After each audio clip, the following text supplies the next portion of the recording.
Good afternoon.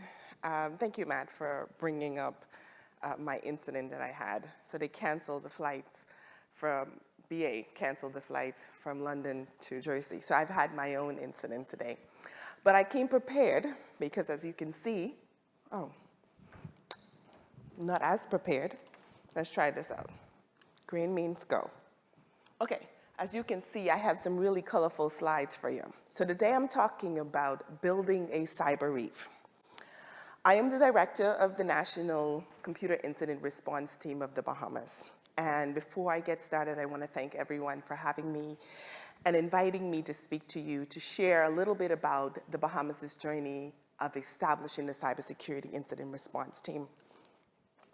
So, I had all of these things that I intended to talk about, but because I'm sleepy, I'm just going to tell you a story. And I know you think that's not going to sit well because it's after lunch and you've listened to Matt and everyone else and you're even more sleepy, but follow me, I got you covered. Okay, first thing first. We'll talk about mandates, we'll talk about the strategy, we'll talk about establishing a CERT, and then we'll talk about lessons learned, yeah. But I have some main things that I need to tell you. I'm from the Bahamas. I'm a walking ambassador of the Bahamas. And so primarily, I want you all to go and visit the Bahamas. Okay, that's on the agenda, number one. And I want you to not only visit the Bahamas, I've heard so many good things about Jersey being a financial center. I want you all to buy an island. So let's talk about that. So first visit, then second, buy an island. But we'll talk about cybersecurity. So let's talk about the Bahamas a little bit so you have an idea. So you have an idea of what you're getting into. So the Bahamas is an archipelago country of many islands, 700 to be exact.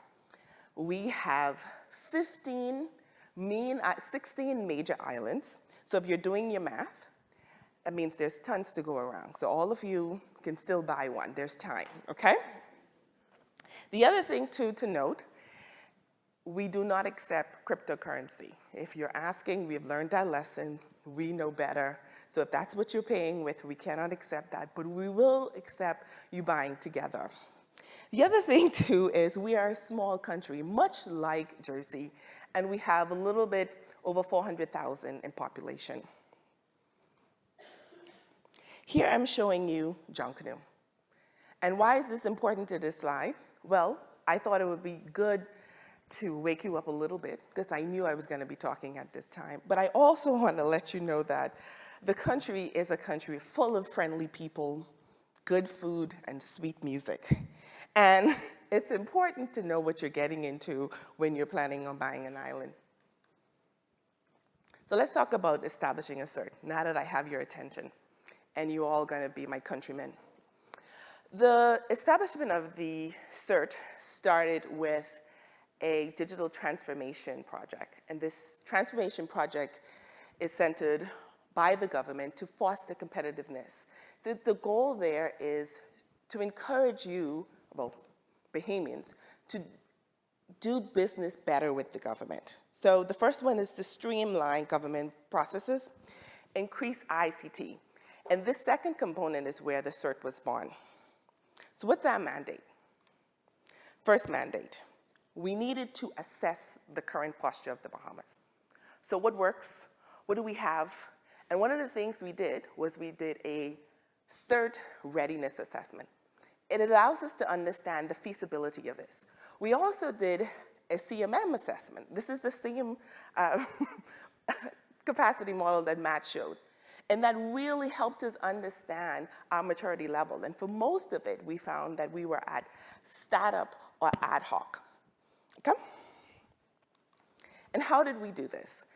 We worked with our partners. So I know throughout the whole symposium today, conference today, you've heard a lot about working together, partnership. But this is not for nothing. In order for you to be able to move any needle, you have to work together as a team. As he said, there's no I in security. But really, what I like to call cybersecurity is everybody's business. So who did we work with? everyone. So we included the media, we included international organization, we included legislators. I'm going to pause for a second because that sleepiness is really working on my talking right now. We included other CERTs. We included the general public. We got feedback from everyone to tell us how best that should we, one, I'll pause again. So we got feedback from everyone to tell us, thank you, Matt, for laughing. We got feedback from everyone to tell us, one, how best should we inform our national strategy, and also to inform how we will set up the national CERT. And boy, did we have fun with setting up the national CERT. So first, we started off with the name. And I'll take you straight to that.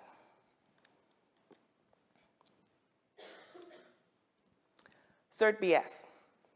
So our country code is BS. And we first had BS CERT. And we thought maybe that didn't work so well, right?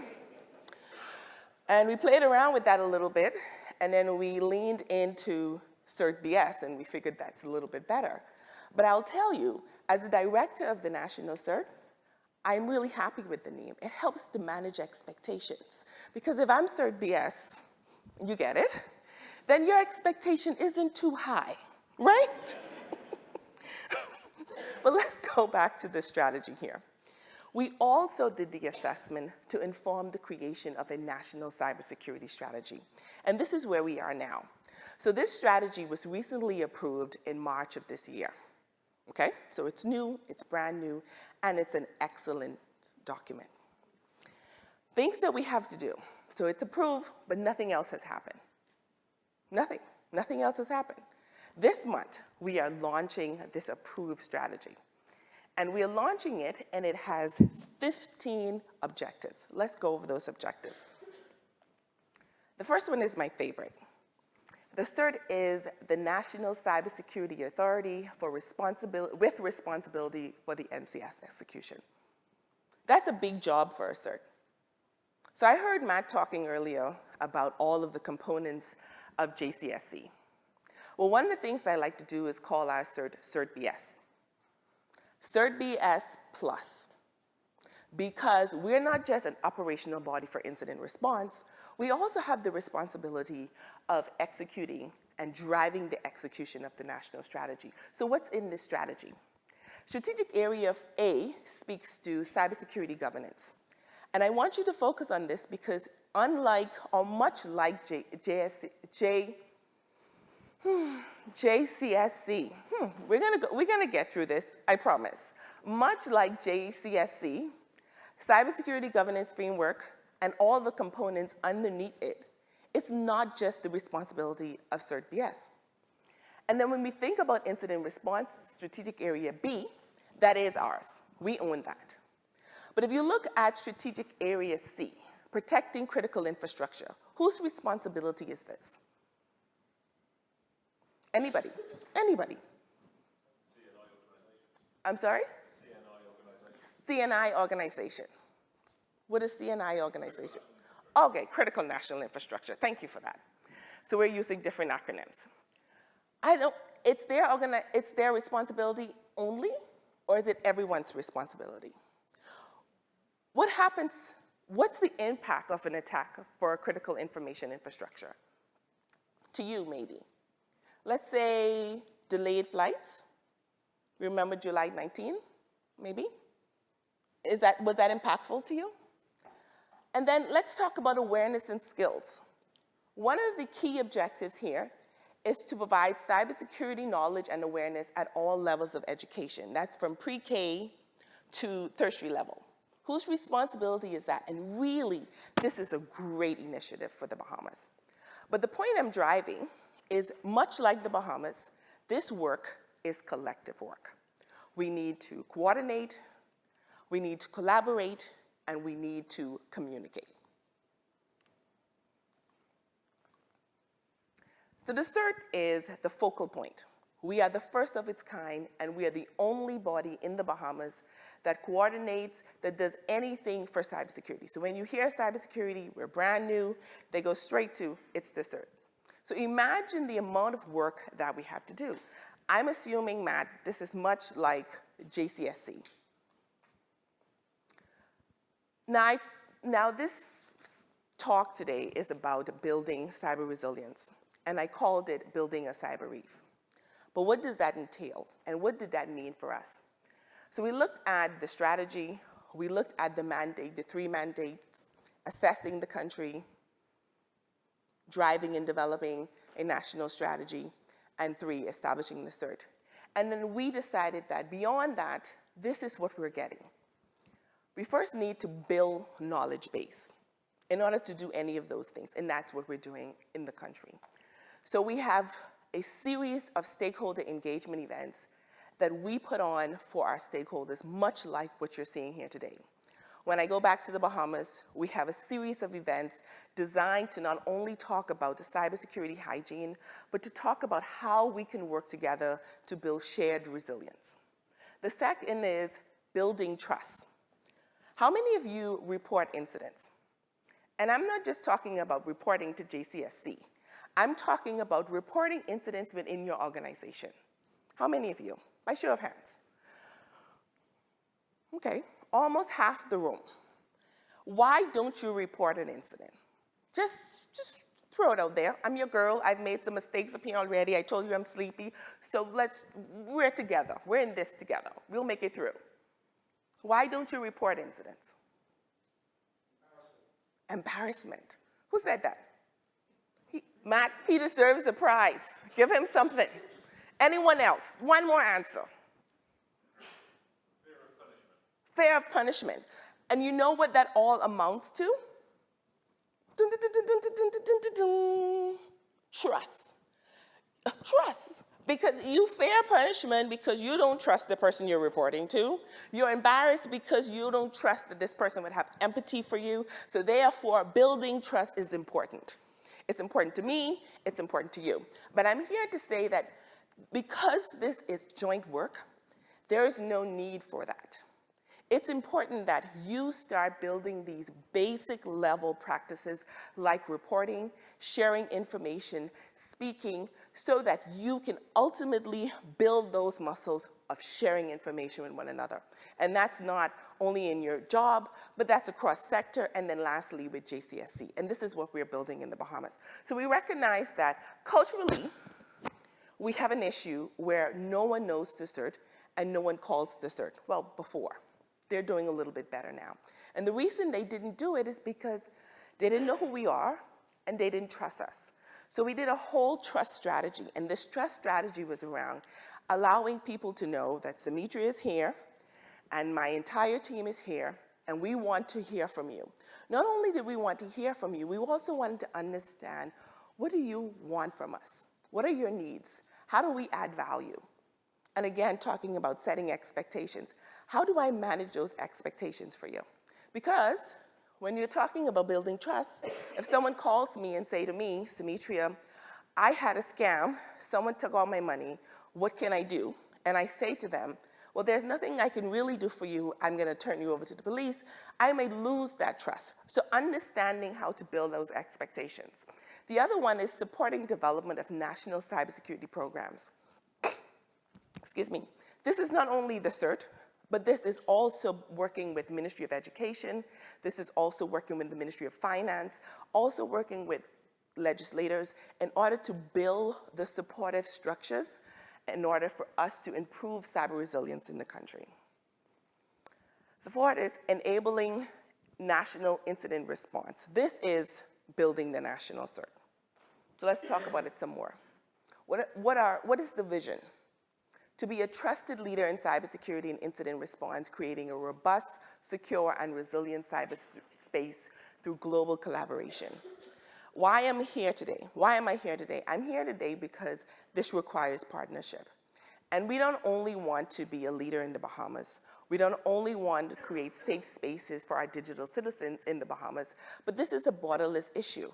So the more we collaborate with one another, the more we share with one another, the more we are able to move the needle to improve our overall cybersecurity posture.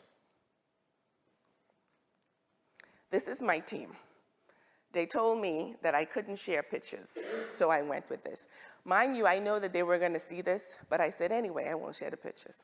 Maybe later. I'll show you on my phone. So I'm the obvious leader. I have 4 analysts and 3 support staff. So that's a really small team. That's a really small team for a really small country. Remember, I told you we have a little over 400,000 people living in the Bahamas. But if the CERT is more than a CERT, what is the likelihood that we can do all of those things that we listed in the strategy? That would be hard, right? So the purpose isn't that we do all of that work, because we can't possibly own all of these things. Let's go back a little bit, just so you see. Let me remind you. The CERT can't possibly own developing legal instruments to support cybercrime, but we can certainly drive it. But who else can drive it? Who else can drive building legal instrument to support cybercrime? Government. And that's why that's important. So the government is just as important as the institution. Way back when I was a young lady, I used to be a CISO one time ago in my former life. And I thought I had it all figured out because I was a CISO. I had this one important bank to secure its asset. And here's what I thought. I understood very well our critical infrastructure. I'm like, these are my critical assets. This is what I needed to protect. And I could go there and I could explain to the board, to the governor, and anyone else what was important, what was the impact, and what we needed to do in order to improve our cybersecurity posture. Now that I am the director of the National CERT, that's a little bit harder because I do not understand individually my critical assets, because it says to define them. They have not been defined in the country through legislation. But I also, the CERT, cannot possibly understand the impact to now my critical information infrastructure fully. So it requires the Critical Information Infrastructure Agency to be a part of this journey, and that's what we've done. So throughout the years of engaging, we have invited our critical information infrastructure, the ones that we have identified, to be a part of the journey with us. And this is including them in our conversations, having stakeholder engagements, inviting them to see the CERT so that they know what we're doing and we're taking them on the journey to establishing the national CERT as well as building national cyber resilience.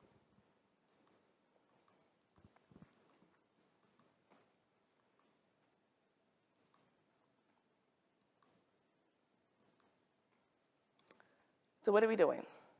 I mentioned that we are a small CERT, and here's our strategy. So we have a phased approach, and the way we're offering services is first with the government, and the government is our primary and critical organization. We care about them the most, unfortunately, but fortunately. We want to make sure that they are secure. And one of the things that we had to understand is how do we add value specific to the government?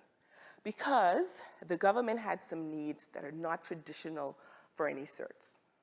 They also had some deficiencies that they wanted us to take a look at and to help them grow. And that changes the profile. So that required CERT-BS to be a little bit more agile. Second is our critical information infrastructure bodies. I already mentioned how we engage with them, but they're the second group of constituents that we primarily provide services for. And then thirdly, the private sector and the general public. Similarly, as a small CERT with a small team starting out, we cannot be everything to everyone. And so this is our services and our services phase approach. So we're first starting with education. Now the CERT was started in 2021 with me. And a year later, we hired one more person. And then after that, we had a trickling of staff. And we started launching services this year, January of this year. So we're brand new. Our second level of services, because it's our bread and butter, is incident response management. incident response management, and this is how we provide those. I mentioned earlier that currently in the Bahamas, we do not have legislation to support our operations. So it's important to understand what is the authority of the CERT? How much can we do? How liable are we to impact any of these institutions? So that certainly informs how we would offer services. And lastly, vulnerability management. I'm going to pause here on vulnerability management because I want to send a shout out to Paul from JC-CERT. One of the things that has me here standing before you is just the need to collaborate with my CERT community. It's important that we do this. I've been learning from JCSC, and I've also been sharing with JCSC. And this is the type of collaboration that allows us to do more and to do it faster. What I can appreciate is I can learn from the lessons learned. I can also learn from things that they've done well, and similarly and vice versa. And we've been sharing that information. So while I am giving a shout out to JCSC, we've had tons of discussion on advisory, how do we share information? And you'll see later when I get to the slide on Cyber Reef that it looks very similar to your Cyber Shield.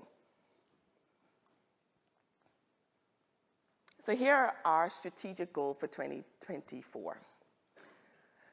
National cybersecurity legislation. We didn't have one, so we're currently in draft mode. Organizational development maturity. This is because we're new. We recognize that we have many maturity levels to achieve, both across people, process, and technology. Stakeholder relationship building. This is so that they know us, they trust us, and this is a part of our trust strategy. This month, we have a series of activities to engage our stakeholders from all different levels across government and across the country. I mentioned public awareness and education, training and capacity. And this one is true for everyone. And this was important to us to notice this when we were doing our assessment, because what we recognize is that for everyone from top policymakers, decision makers, down to our general population, had a different idea on who should own cybersecurity. So I'm going to ask you, who owns cybersecurity? Is it everybody's business? We've answered this already. I'm just being rhetorical. It is everyone's business. The other thing that we recognized as we were doing our CMM assessment is that people thought it was IT's responsibility, that they didn't really want to be involved. So we had to get into talking about what is our situational awareness and why is this important for you to care? And then last but not least, the beautiful document of our national cybersecurity strategy, implementing that. And I told you we will be launching this at the end of the month. So why Cyber Reef? How many of you know anything about coral reefs? Anybody? What? Just one person? 2, 3? See, this is more recent. You should move to the Bahamas.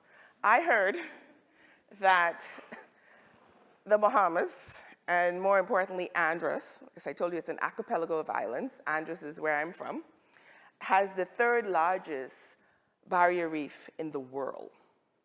So let's talk about what a reef does and why we've named our Cyber Shield Cyber Reef.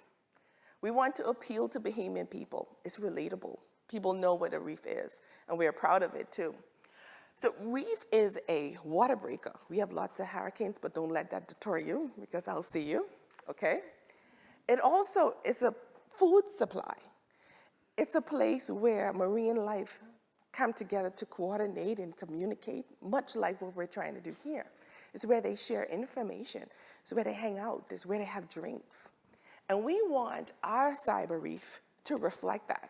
So we're saying, come, this is a product that the CERT is offering, and these are the things you're gonna have. Essentially, we're gonna hang out. We're gonna share with you global intelligence. We're gonna give you vulnerability advisory services. We're gonna have active scanning, much like this 3rd largest barrier reef. Oh, go back 1 second. Does this look familiar to your Cyber Shield? Shout out to Paul, thank you very much. So what are some of our challenges? I'm at 5 minutes exactly. Let's talk about challenges. I mentioned to you before that we have inadequate legal system, legal support, not only for cybercrime, but also for establishing and positioning the national CERT. We also have limited resources, and that's across people, finance, because no one will have all the resources they need. Isn't that true? And so that requires us to be creative. And this is why this collaboration means so much, because it allows us to call on our CERT network for support, for help, for training. It also allows us to offer the same to them. Because while we are here in this moment maybe a little bit more immature than some, we are more mature than others. And then finally, education. And this is really important to me because I recognize that policymakers, decision makers, they need the most education. Yes, Matt, I said it. They need the most education, not because of any other reason other than that they have so many competing priorities. That's the reason they need to care. I need to be bold, brief, brilliant, all of the things to get their attention. But here's what I need more than anything else. I need support from all of my constituents. And that's what Matt needs. We need to collectively say to our leaders, to our decision makers, that we want to improve our overall cybersecurity posture. We also need to report, we need to engage, we need to show up, we need to be an active member in making things better. And that's why education is so important to me. So I mentioned earlier about maturity, and this one is true. So this is a report from IDB, Inter-American Development Bank, and let's go back, and Organization of American States.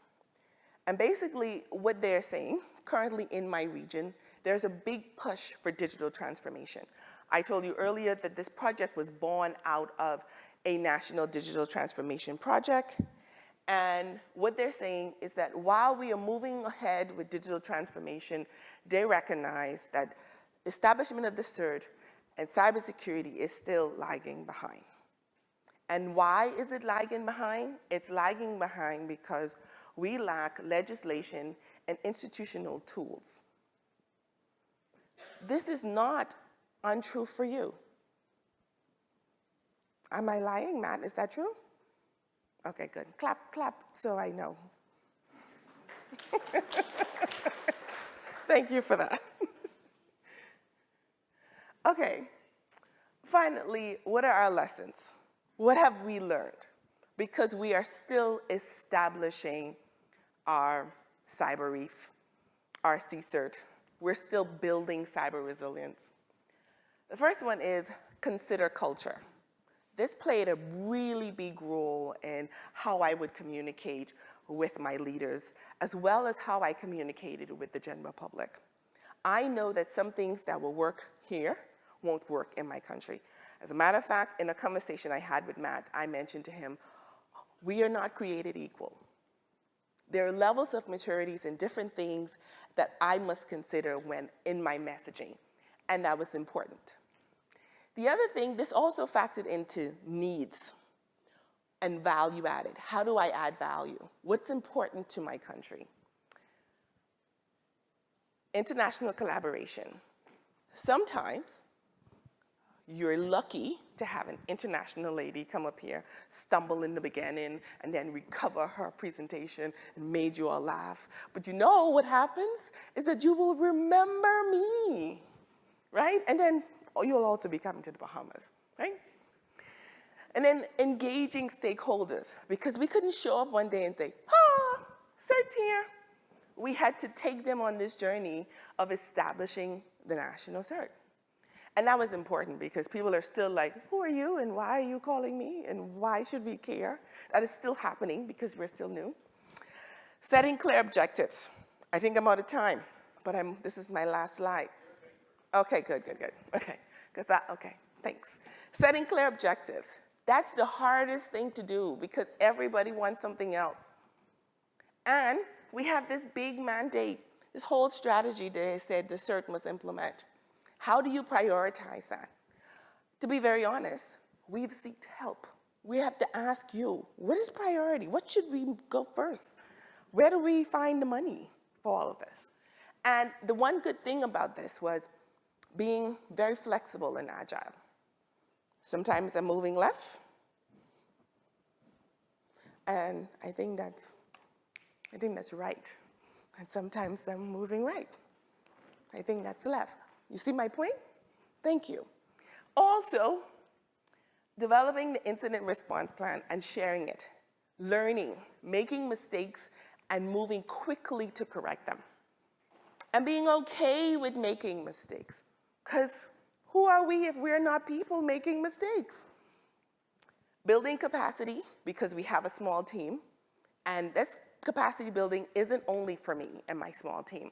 It's also for all of my constituents that I need to make sure that we speak the same language.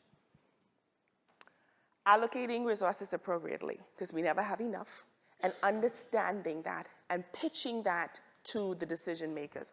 Here's what I need, and I can't say this enough, how many times I've had to go and say, okay, you said no to this, but then I come back next month, let you sit on that because I believe you didn't have the emotional currency to say yes today, but now I believe you have it today. So then here I am again, asking you for the same thing that I asked you for 3 weeks. And that's just because of competing priorities. It's not against me personally.